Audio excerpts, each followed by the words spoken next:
terlebih dahulu untuk mendapatkan berkah dan rahmat dari Allah Subhanahu wa taala. Nah, sekarang ketua kelas silakan dipimpin doanya. Semua siap, doa mulai. Bismillahirrahmanirrahim. Rabbi zidni ilma warzuqni fahma. Amin ya rabbal alamin. Baiklah semuanya, apa kabar semua, sehat? Alhamdulillah luar biasa, tetap semangat. Allahu Akbar. Sekarang Bapak absen terlebih dahulu. Dinar hadir? Hadir. Iya. Melati? Hadir. Iya. Adakah yang sakit hari ini? Enggak ada. Masuk semua? Masuk. Alhamdulillah. Bapak lihat juga pakaian kalian rapi-rapi dan ditambah lagi kelas kalian juga bersih. Nah, kedepannya tetap dipertahankan.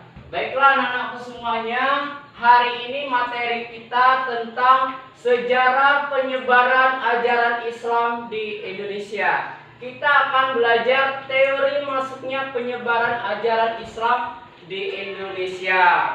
Nah, tujuan pembelajaran hari ini siswa dapat mengetahui teori-teori penyebaran Islam di Indonesia. Adapun pemahaman bermakna yang bisa kalian amalkan dalam kehidupan sehari-hari adalah kalian dapat menganalisis, mengidentifikasikan dari ketiga teori penyebaran ajaran agama Islam di Indonesia, manakah teori yang paling kuat, dan kalian bisa membuktikan dengan bukti-bukti yang kuat.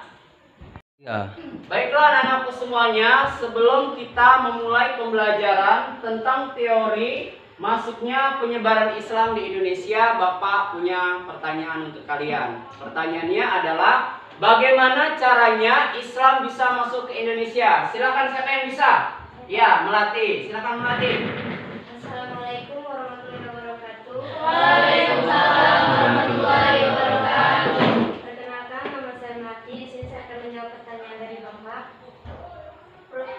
Melalui proses perdagangan, proses penyebaran agama Islam dilakukan oleh para pedagang Muslim yang menetapkan di kota-kota pelabuhan untuk membentuk perkampungan Muslim. Misalnya Pekojaan, Jakarta Barat. Saluran ini merupakan saluran yang dipilih sejak awal sejarah masuknya Islam ke Indonesia. Ya, tepuk tangan. Baiklah, ada yang lain mau menambahkan? Oh iya, silakan. Assalamualaikum warahmatullahi wabarakatuh. Waalaikumsalam warahmatullahi wabarakatuh. Perkenalkan, nama saya Pratika. Saya akan menjawab pertanyaan dari Bapak. Ya. Melalui proses dakwah, proses penyebaran Islam dilakukan dengan cara memberi penerangan tentang agama Islam seperti yang dilakukan Wali Songo dan para ulamanya. Ya, tepuk tangan. Silakan, ada yang ingin menambahkan lagi? Iya, silakan Aida. Assalamualaikum warahmatullahi wabarakatuh. Waalaikumsalam warahmatullahi wabarakatuh. Perkenalkan, nama saya Aida Srihartini. Saya akan menjawab tentang proses penyebaran Islam di Indonesia. Proses penyebaran Islam di Indonesia dapat melalui proses pendidikan, yaitu proses ini dilakukan dengan mendirikan pesantren guna memperdalam ajaran-ajaran Islam yang kemudian menyebarkannya. Ya, tepuk tangan. Baiklah anak-anakku semuanya, di sini ada materi tentang sejarah penyebaran ajaran Islam di Indonesia. Nah, kita akan belajar tentang teori masuknya penyebaran ajaran agama Islam di Indonesia. Kita lihat bersama-sama. Yang pertama, teori penyebaran ajaran agama Islam di Indonesia itu ada 3 teori. Yang pertama adalah teori Gujarat, teori Mekah, dan teori Persia. Yang mana teori Gujarat ini adalah dikemukakan oleh Profesor Dr. Snokpur Granze. Sedangkan teori Mekah ini dikemukakan oleh Hamka. Dan teori dari Persia ini dikemukakan oleh Cahya Diningrat. Kita lihat bersama-sama ya. Yang pertama sekali adalah teori Gujarat, yang mana menurut Profesor Dr. Snokpur Granze bahwasannya Islam masuk ke Indonesia itu adalah abad ke-7 Masehi yang dibawa oleh pedagang-pedagang dari India, Gujarat, lalu berdagang ke Indonesia dan menyebarkan Islam di Indonesia. Nah, sekarang adalah teori Mekah yang disampaikan oleh Haji Abdul Karim Amrullah atau Hamka. Yang mana Hamka mengatakan bahwasannya Islam masuk ke Indonesia itu langsung dari Arab pada abad ke-7 Masehi. Selain itu juga Pak Hamka mengatakan bahwasannya Indonesia itu penyebaran Islamnya langsung dari Arab Saudi. Kenapa? Dikarenakan pedagang-pedagang Arab tadi sambil berdagang ke Indonesia dan menyebarkan Islam ke Indonesia. Dan yang ketiga, kita lihat bersama-sama, yang ketiga adalah teori Persia yang dikemukakan oleh Husein Cahyadiningrat yang mengatakan bahwasannya Islam masuk ke Indonesia itu adalah pada abad ke-7 Masehi. Ini dikemukakan oleh Cahyadiningrat bahwasannya Islam masuk ke Indonesia itu adalah berasal dari Persia atau negara Iran, yang mana kebudayaan Iran dengan kebudayaan Indonesia itu adalah sama. Salah satu yang sama adalah bahwasannya peringatan 10 Muharram di Indonesia itu sama dengan yang dilakukan di negara Iran, yaitu memperingati wafatnya cucu Nabi Muhammad SAW.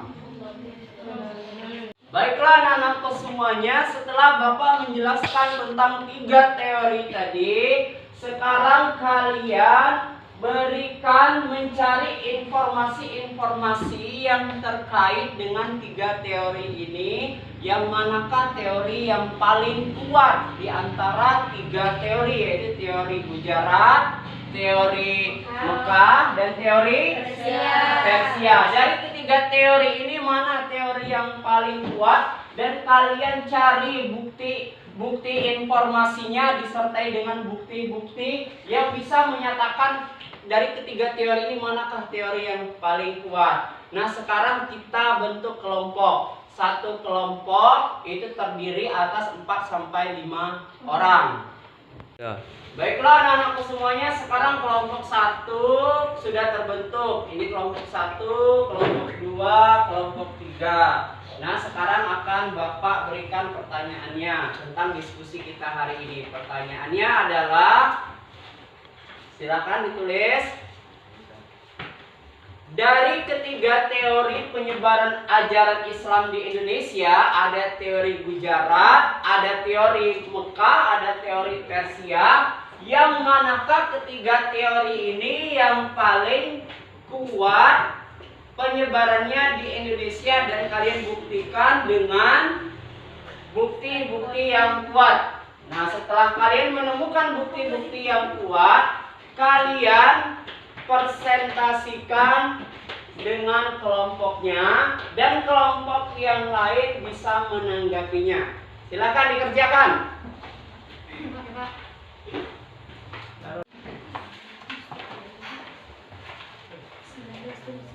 Ada kendala, silakan. Kalau ada yang kurang paham, dibaca.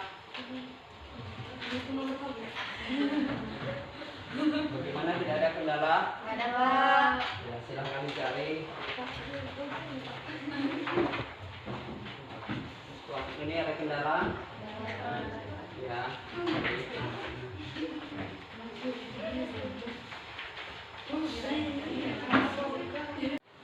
Baiklah anak-anakku semuanya, sekarang silakan kalian presentasikan dan kalian diskusikan ke depan ya bersama kelompok kalian. Dari 3 teori tadi adalah teori Gujarat, teori Mekah, dan teori Persia tentang penyebaran Islam di Indonesia, manakah yang paling kuat teorinya? Nah, untuk kelompok 1 dipersilakan, kelompok 1.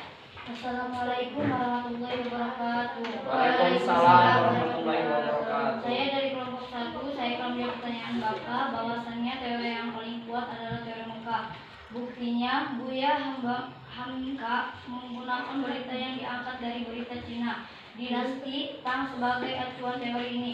Menurutnya, Islam masuk ke Nusantara pada abad ke-7 Masehi. Berdasarkan berita Cina dinasti Tang, ditemukan pemukiman saudagar Arab di wilayah pantai barat Sumatera. Dari sini disimpulkan Islam dibawa masuk ke Indonesia oleh para saudagar yang berasal dari Arab. Ya, tepuk tangan. Bahwasannya kelompok satu ini mengatakan teori yang paling kuat adalah teori Mekah, dibuktikan dengan berita Cina dari dinasti Tang, ditandai dengan adanya pemukiman saudagar di pantai barat Sumatera. Nah, sekarang untuk kelompok 2 dipersilakan. Ya. Assalamualaikum warahmatullahi wabarakatuh. Waalaikumsalam warahmatullahi wabarakatuh. Kami dari kelompok 2 setuju dengan pendapat kelompok 1 bahwasanya teori yang paling kuat adalah teori Mekah. Buktinya, kerajaan Samudra Pasai didirikan pada abad ke-13 Masehi atau tahun 1275 Masehi. Artinya bukan awal masuknya Islam tetapi merupakan perkembangannya agama Islam. Iya, tepuk tangan. Baiklah, jawaban yang sangat bagus sekali. Bahwasannya kelompok 2 juga sepakat dengan kelompok 1. Bahwasannya teori yang paling kuat adalah teori Mekah. Dibuktikan dengan berdirinya Samudra Pasai pada abad ke-7 Masehi dan berkembang pesat di abad ke-13 Masehi. Nah, sekarang kita minta jawaban dari kelompok 3. Kelompok 3 dipersilakan. Ya. Assalamualaikum warahmatullahi wabarakatuh. Waalaikumsalam warahmatullahi wabarakatuh. Saya dari kelompok 3 ingin menjawab pertanyaan dari Bapak. Saya setuju dengan jawaban kelompok 1 dan 2 teori dari Mekah karena menurut motivasi awal kedatangan orang Arab tidak dilandasi oleh nilai-nilai ekonomi, melainkan didorongkan oleh motivasi setiap penyebaran agama Islam. Dalam pemahaman Hamka, jalur perdagangan antara Indonesia dan dengan Arab telah berlangsung jauh sebelum Tarik Masehi. Ya, tepuk tangan. Baiklah anak-anakku semuanya, setelah kalian mempresentasikan bahwasannya teori yang paling kuat adalah teori Mekah dengan dibuktikan dengan bukti-bukti yang sudah kalian sampaikan. Nah, sekarang berikan kesimpulan. Dari 3 kelompok ini, siapa yang ingin memberikan kesimpulan secara keseluruhan? Silakan. Ya, kelompok 1. Assalamualaikum warahmatullahi wabarakatuh. Waalaikumsalam warahmatullahi wabarakatuh. Saya di sini akan menyimpulkan teori Mekah. Islam masuk ke Nusantara pada abad ke-7 Masehi. Berdasarkan berita Cina dinasti Tang, ditemukan permukiman saudagar Arab di wilayah pantai barat Sumatera. Dari sini disimpulkan Islam dibawa masuk ke Indonesia oleh para saudagar yang berasal dari Arab. Jika tidak perhatikan, kerajaan Samudra Pasai didirikan pada abad ke-13 Masehi atau tahun 1275 Masehi. Artinya bukan awal masuknya Islam tetapi merupakan perkembangan agama Islam. Assalamualaikum warahmatullahi wabarakatuh. Ya, jawaban yang betul, tepuk tangan. Baiklah anak-anakku semuanya, setelah kalian menyimpulkan, sekarang Bapak hanya memberikan penguatan saja, tambahan sedikit ya. Benar yang kalian sampaikan tadi, ya teori yang paling kuat adalah teori Mekah. Bukan hanya berita dari dinasti Tang ya, tetapi juga berdirinya kerajaan Samudra Pasai pada abad ke-7 Masehi dan berkembang pesat pada abad ke-13 Masehi.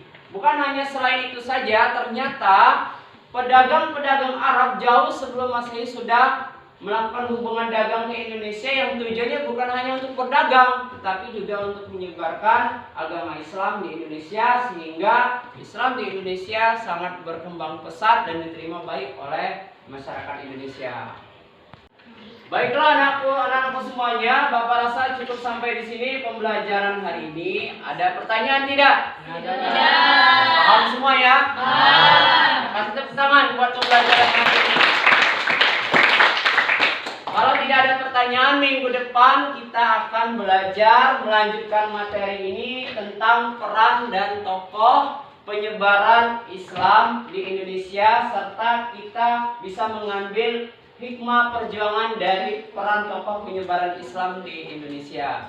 Bapak rasa cukup sampai di sini pembelajaran hari ini. Bapak akhiri. Wassalamualaikum warahmatullahi wabarakatuh. Waalaikumsalam warahmatullahi wabarakatuh.